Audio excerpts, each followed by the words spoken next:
Assalamualaikum warahmatullahi wabarakatuh. Nama saya Nabila Amira binti Muhammad Jafri. Nama saya Nur Fatin Syahirah binti Muhammad Asri.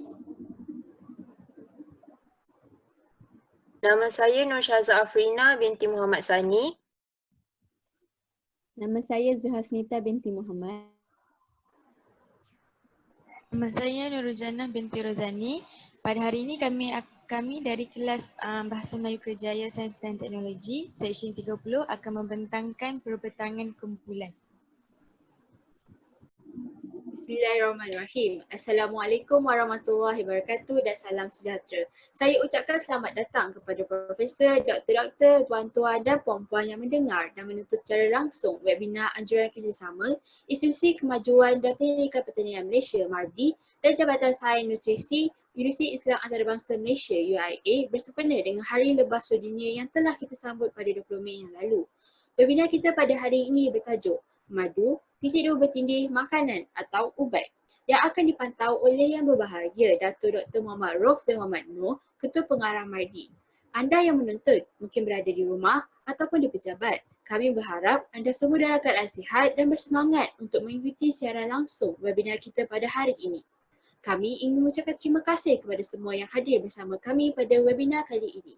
Saya Nabila Amira binti Muhammad Jafri, moderator webinar anjuran kerjasama MARDI dan Jabatan Sains Nutrisi UIA akan bersama dalam mengendalikan webinar kita pada kali ini.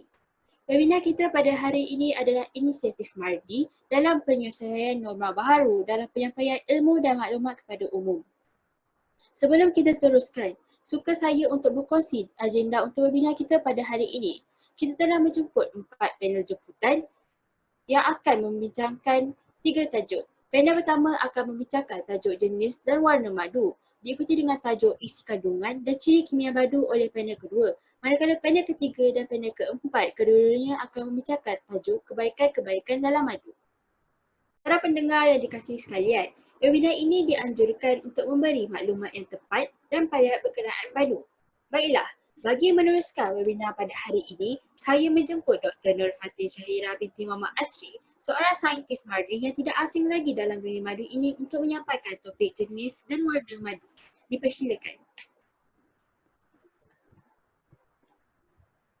Sebelum saya bergerak kepada jenis dan warna madu, saya akan mengenalkan apa itu madu sebenarnya. Madu ialah sejenis manisan semula jadi dihasilkan oleh lebah madu Apis mellifera. Lebah madu ini berpunca daripada madu yang diambil dari bunga yang berkembang atau cecair dari pokok dan tumbuhan yang dikenali sebagai madu nektar dan madu serangga masing-masing. Seterusnya, jenis madu. Jenis madu boleh dikategorikan mengikut kaedah atau cara pemprosesan madu ataupun rupa madu. Pertama, kaedah atau cara pemprosesan madu. Terdapat 4 jenis iaitu pertama, madu yang diperah. Madu ini diperoleh dengan cara memerah indung madu iaitu yang merupakan cara tradisional pengumpulan madu. Kedua, madu yang disedut iaitu madu yang diperoleh dengan cara menyedut indung madu yang telah dikikis penutupnya. Ketiga, madu yang diekstrak iaitu madu yang diperoleh melalui proses emparan indung madu yang telah dikikis penutupnya. Kebiasaannya dihasilkan oleh penternak lebah yang menternak lebah madu yang membina kom dalam hive yang boleh dipindahkan. Yang terakhir, madu yang dipastur iaitu madu yang dipanaskan dalam proses pempasturan 71.7 darjah Celsius ke atas. Namun begitu, pempasturan mengurangkan tahap kelembapan, memusnahkan sel-sel yeast dan mencairkan mikrokristal dalam madu.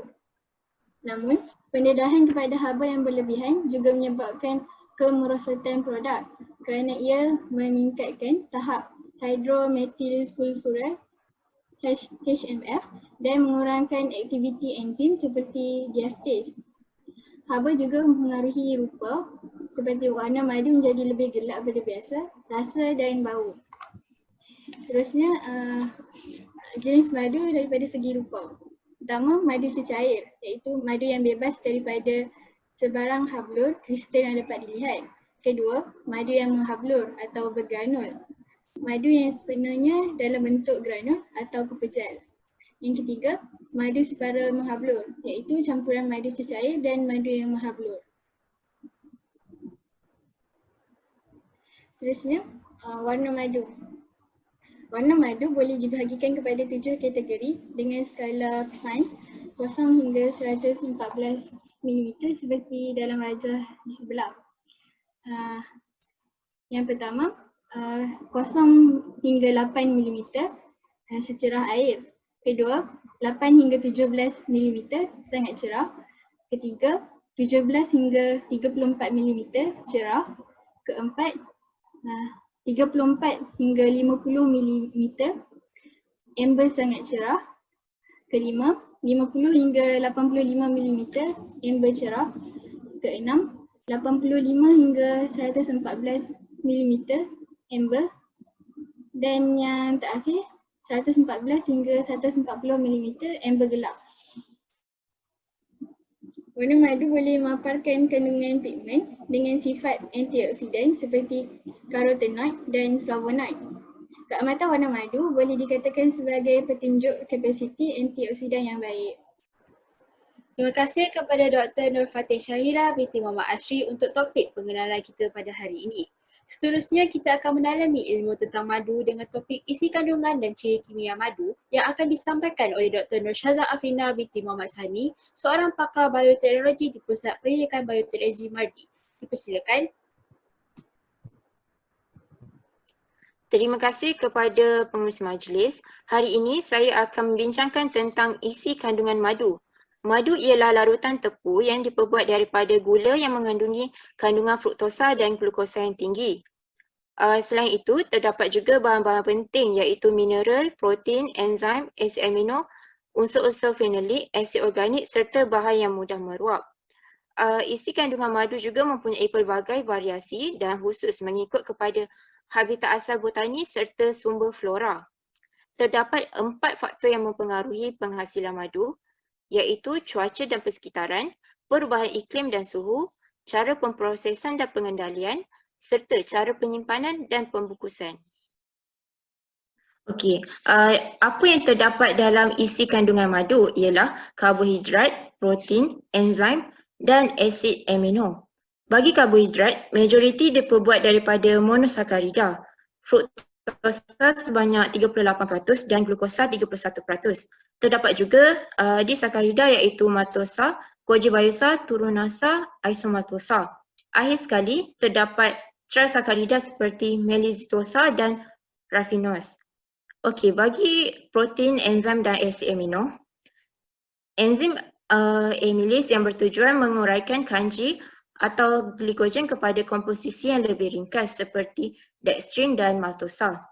Terdapat juga enzim invertase yang menukarkan sukrosa kepada fruktosa dan glukosa. Akhir sekali, terdapat enzim glukosa oksidase yang menghasilkan hidrogen peroksida dan asid glukonik daripada glukosa dengan kehadiran air. Bagi ciri-ciri kimia, terdapat 2 faktor iaitu kelembapan dan mudah meruap. Faktor kelembapan merupakan komponen yang paling penting dan mempengaruhi kualiti madu, terutamanya berkaitan dengan risiko madu menjadi rosak atau basi akibat proses penampaian serta pengkristalan. Kebiasaannya, kandungan kelembapan dalam madu adalah kurang daripada 20%. Kelembapan madu dapat mencecah lebih daripada 20% di kawasan yang lembap atau tropika. Faktor yang kedua ialah mudah meruap. Bahan yang mudah meruap di dalam madu terdiri daripada kumpulan kimia yang berbeza iaitu alkohol, keton, aldehyde, asid, ester serta terpenes. Kandungan bahan-bahan ini wujud dalam kuantiti yang sedikit dan mempunyai kepekatan yang amat rendah dan selalunya diperoleh daripada sumber nektar yang memberikan madu aromanya serta rasa yang tersendiri. Terima kasih diucapkan kepada Dr. Nur Syazah Afrina binti Muhammad Sani. Topik kita yang seterusnya adalah kelebihan-kelebihan madu yang akan disampaikan oleh 2 orang panel. Kedua-dua panel kita yang seterusnya merupakan seorang pensyarah di Jabatan Sains Nutrisi Universiti Islam Antarabangsa. Dengan ini saya menjemput Profesor Dr. Zulhasnita binti Muhammad untuk memulakan dahulu topik kelebihan-kelebihan madu ini. Dipersilakan. Terima kasih kepada pengacara majlis, Cik Nabila. Maka di sini saya akan mengupas lebih lanjut berkaitan kebaikan-kebaikan madu kepada manusia. Jika mahu disenaraikan, senarai akan menjadi panjang kerana madu mempunyai banyak kebaikan. Jadi saya akan berkongsi dengan anda semua 2 kebaikan madu kepada kita. Yang pertama, madu bertindak sebagai antibiotik dan antiseptik. Apakah perbezaan antara antibiotik dan antiseptik? Bagi yang belum tahu, antiseptik dan antibiotik adalah 2 perkara yang berbeza. Antibiotik bertindak ke atas bakteria sahaja, manakala antiseptik bertindak ke atas mikroorganisma yang lebih luas seperti virus, fungi dan lain-lain. Untuk info yang lebih lanjut, antibiotik dapat membunuh dan memberhentikan pembiakan bakteria, manakala antiseptik adalah untuk mencegah pembiakan dan pertumbuhan mikroorganisma tanpa perlu membunuh mereka. Satu lagi, antibiotik digunakan untuk dalaman badan serta luaran, manakala antiseptik selalunya digunakan untuk luaran sahaja. Okey, kandungan madu yang bertindak sebagai antiseptik adalah ejen yang dapat mengeluarkan racun dari gigitan atau sengatan atau luka berjangkit dan merupakan antibiotik dalam merawat ulcer perut, jangkitan luka, pembedahan dan sebagainya. Okey, disebabkan antiseptik dapat membantu merawat sengatan dan luka berjangkit. Jadi sebagai antibiotik, madu dapat merawat ulcer perut serta dapat membantu membunuh bakteria secara terus. Okey, seterusnya, madu asli secara dalamannya sangat efektif dalam bertindak sebagai antibakteria dan antiparasit. Madu itu sendiri merupakan antibiotik semula jadi yang dapat membantu membunuh bakteria secara terus. Madu apabila digunakan pada luaran akan mempercepatkan proses penyembuhan pada tisu yang rosak disebabkan jangkitan kuman ataupun disebabkan kecederaan. Ini kerana madu mengandungi vitamin, mineral, enzim serta gula ringkas yang semuanya amat diperlukan untuk penyembuhan luka. Jika anda mempunyai lecur atau kesan terbakar, anda bolehlah menyapukan madu pada luka anda. Maka madu tersebut akan dapat menyejukkan, menghilangkan rasa sakit serta mempercepatkan penyembuhan tanpa meninggalkan sebarang parut. Seterusnya, kebaikan yang kedua adalah madu berfungsi untuk aktiviti antioksidan. Apakah itu antioksidan? Antioksidan merupakan molekul yang berupaya untuk memperlahankan atau mencegah dari proses oksidasi molekul lain. Reaksi oksidasi akan menghasilkan radikal bebas yang mana radikal ini akan menyebabkan reaksi permulaan yang memusnahkan sel-sel dalam tubuh badan manusia. Maka antioksida dapat menamatkan reaksi ini dengan membuang atau memusnahkan radikal bebas dan mencegah reaksi oksidasi lain. Disebabkan madu mengandungi antioksida, madu dapat mengatasi kesan buruk yang diakibatkan oleh tingginya kolesterol di dalam darah. Okey, disebabkan madu dapat mengurangkan atau mengatasi kesan buruk yang diakibatkan oleh tingginya kolesterol badan yang dipanggil sebagai low density lipoproteins LDL atau dipanggil sebagai kolesterol jahat. Ini kerana jika tahap LDL tinggi, ia boleh menyebabkan pertumbuhan kolesterol di dalam arteri. LDL membawa kolesterol melalui sistem peredaran darah ke dalam sel tubuh badan manusia. Ketika LDL membawa kolesterol ke dalam sel pembuluh darah, kadang-kadang LDL akan terperangkap di dinding arteri. Jadi apabila LDL terperangkap dan terdedah kepada radikal bebas, akan terjadi sebuah proses yang akan menyebabkan pembentukan plak di dalam pembuluh darah. Maka antioksidan inilah yang dapat mencegah plak tersebut dengan mencegah LDL daripada teroksidasi. Jadi untuk pengetahuan anda semua, kandungan dan jenis antioksidan dalam madu bergantung kepada jenis bunga yang menghasilkan madu tersebut atau jenis madu itu tersendiri. Secara lebih mudahnya, lebih gelap warna madu itu, lebih banyak antioksidan yang dikandung oleh madu tersebut. Itu sahaja daripada saya. Terima kasih. Terima kasih diucapkan kepada Profesor Dr. Zulhasita binti Muhammad. Akhir sekali, kita menjemput Profesor Dr. Nurul Jannah binti Rozani untuk melengkapkan topik terakhir kita iaitu kelebihan-kelebihan madu. Dipersilakan.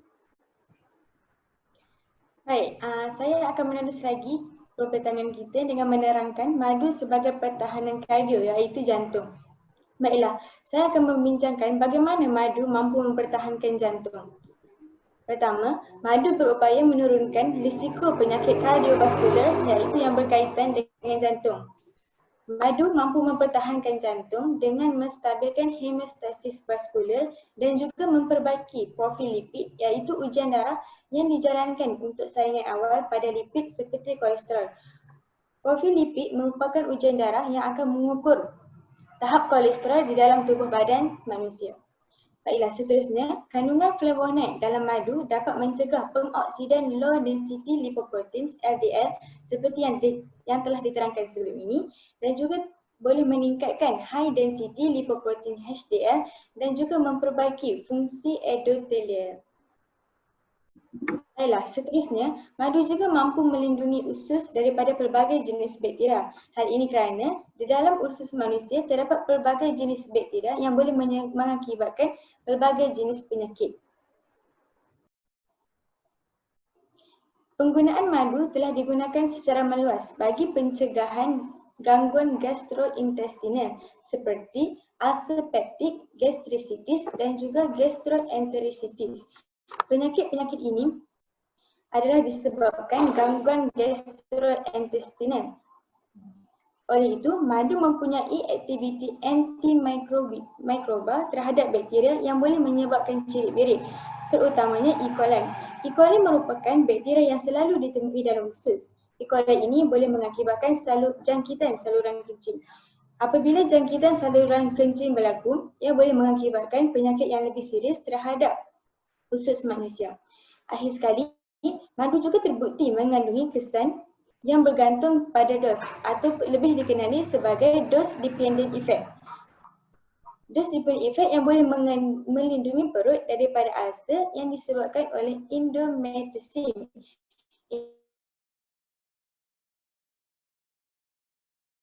Mengakibatkan ulcer, oleh itu madu akan bertindak sebagai pelindung kepada ulcer yang disebabkan oleh indomethacin tersebut.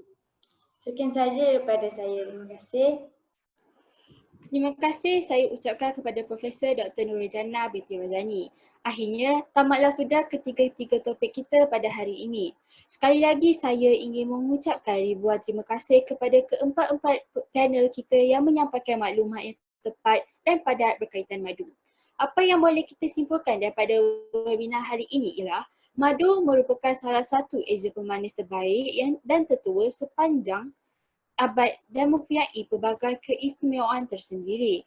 Ia adalah larutan tepung gula yang kaya dengan protein, mineral, vitamin, asid organik dan polifenol.